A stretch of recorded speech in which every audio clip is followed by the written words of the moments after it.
As the league resumes from the international FIFA break, here's the league. Here's how the Betway Premiership standings are. At the top, obviously, we have Mamelodi Sundowns, the league kings themselves. Played 12 games, won 7 matches. They have 25 points so far. And at the second position, there's Orlando Pirates. We have 2 games in hand compared to Mamelodi Sundowns. They played 10 games, they won 7 matches, and they have 22 points. So the difference between Mamelodi Sundowns and Orlando Pirates are draws and losses. So Orlando Pirates has lost 2, while Mamelodi Sundowns has played more games but drew those more matches. So the difference is the draws and the losses. Hence, they have similar wins but different points. So Pirates at 22, Kaizer Chiefs sitting third. They also have 1 game in hand and they have 22 points after 6 wins. Then we have Sekhukhune, who also played 11 games. On 6 matches, they have 21 points. So these are the top 4. And remember, in this top 4, should the league finishes like this, I know right now the league is far from over, but should the league finishes like this, so Mamelodi Sundowns and Pirates are going straight to the CAF Champions League, while Kaizer Chiefs and Sekhukhune will be playing CAF. But provided that the winner of the Nedbank Cup doesn't come from these 4 teams. If the winner of the Nedbank Cup come from these 4 teams, it's a different ball game now. So the structure of the qualification for the CAF Confederation Cup will change. And then sitting at number 5 is Polokwane City, who are the dogs. You know, the thing about Polokwane City, they are like silently going about their business. They are sort of like Mamelodi Sundowns. You'll only realize when the league is over that, oh my God, this team has been doing well. They just like slowly going about their business. I think the team that has been getting a lot of attention this season has been Sekhukhune, because at some point they were sitting at the top and they were leading the league and they were beating everyone from Orlando Pirates, to Kaizer Chiefs. They've been beating everyone until recently. Now their performance has slightly dropped, but they played 11 games, they won 6 matches, and they have 21 points. Then Polokwane City at 19 points at number 5. Then Amazulu, who are also silently going about their business, but I'm criticizing Amazulu because of they are not very consistent. Their performance is up and down. Some matches they play well, some matches they don't play well.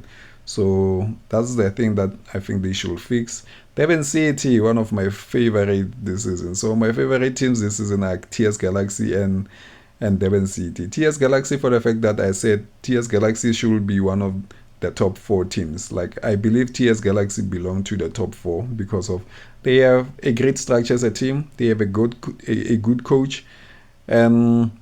Another thing, they have great players. TS Galaxy's recruitment, I know a lot of people are giving out roses to both Mamelodi Sundowns and Orlando Pirates, but TS Galaxy is one of the best recruitments that I know in this league. They recruit young players, energetic, who can play for the badge. Shout out to Tim Sugazi and Dudu Sugazi, man. They are running this team efficiently. Sitting at number 9 is Manqoba Mniti with Golden Arrows with 16 points. They have 16 points. TS Galaxy at number 8 with 16 also. Golden Arrows with 16 points at number 9. Golden Arrows is playing well this season. They are playing well. The thing is, they have the similar thing of Amazulu, the similar thing of TS Galaxy. They are not consistent when it comes to getting points. One moment they get their points, one moment they don't.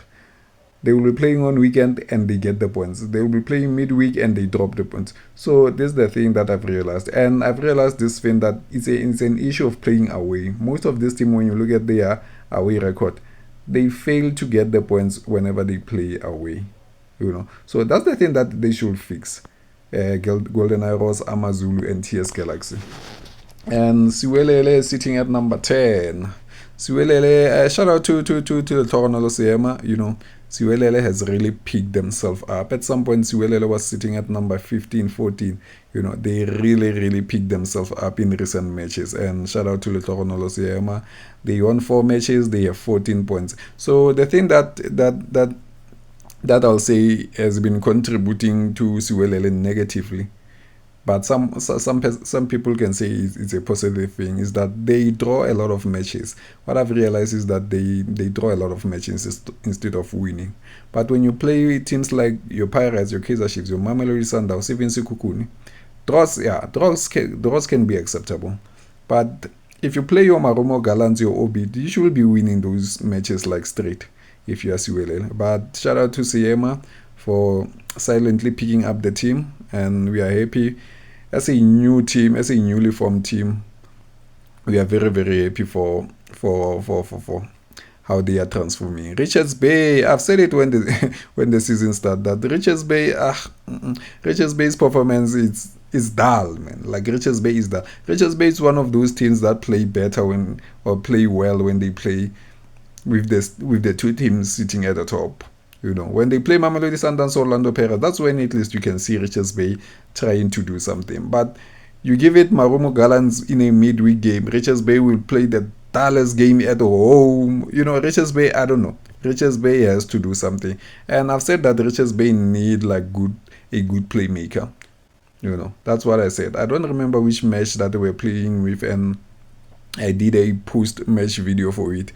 And I said it that Richards Bay sort of like a playmaker, someone who can die for a team, who can make the team click, who can make the team play. I don't see that person at Richards Bay. Gabadino Mango is playing about this business. Nox Mutis is going about this business, But they do have a lot of players who can transform into that. But so far, so bad. They haven't been doing well. And Marumo Gallants is one of those teams also like Richards Bay. They only perform when they play with the top teams. Other than that, they are not giving the Bloemfontein people nothing. They are absolutely giving them nothing. They played 12 matches and they have 13 points. They just won 3 matches. Out of 12 matches, they won 3 matches. So that's the thing. Ovid College, if they don't check themselves, they will be relegated. And what I've realized from Obit is the management issue, and I'm gonna make a separate video from that. But what I realized from Ovid College is they have management issue. The team is all over the place. One moment they play their home matches at Dobsonville, far from home. One moment they are back at Olympia Park in Rustenburg. Lately it has been a mess. So yeah. Magezi FC, another issue of Magezi also, like most of these teams. You play top teams, you perform well. You play regular teams, you don't perform well. Sitting at number 14. After 12 matches, they have 10 points. Imagine, Magezi. And Stellenbosch FC. I'll tell you one thing, and I'll be like, honestly. If it wasn't for CAF Confederation Cup, and if Steve Barker wasn't Steve Barker, I don't wanna play the race game so far. But if Steve Barker was maybe Letlogonolo CM Stellenbosch, I am telling you, he could have been fired so far. This season, his machine is not oiled enough. This team has great players. This team is not collecting points. After 12 matches, they have 9 points. Steve Barker has to turn things around. And after 15 matches, if he continues like this, I am telling you, he'll be one of those coaches who will be surprisingly sacked. And people will be shocked, but people are not realizing that Steve Barker and Stellenbosch are not doing well this season. The team has a great player. The team plays well, maybe during cup games. We saw that they went on to play Orlando Pirates in the MTN 8 final. They played well, but they didn't do much. But in the league, they are just like not doing it. You check their performance during the CAF Confederation Cup. They are good. At number 16, this has to be. Chippa United at the bottom is not even a surprise. They have to be there. You can't have like maybe 4 coaches after 12 matches. Never. So this has to be.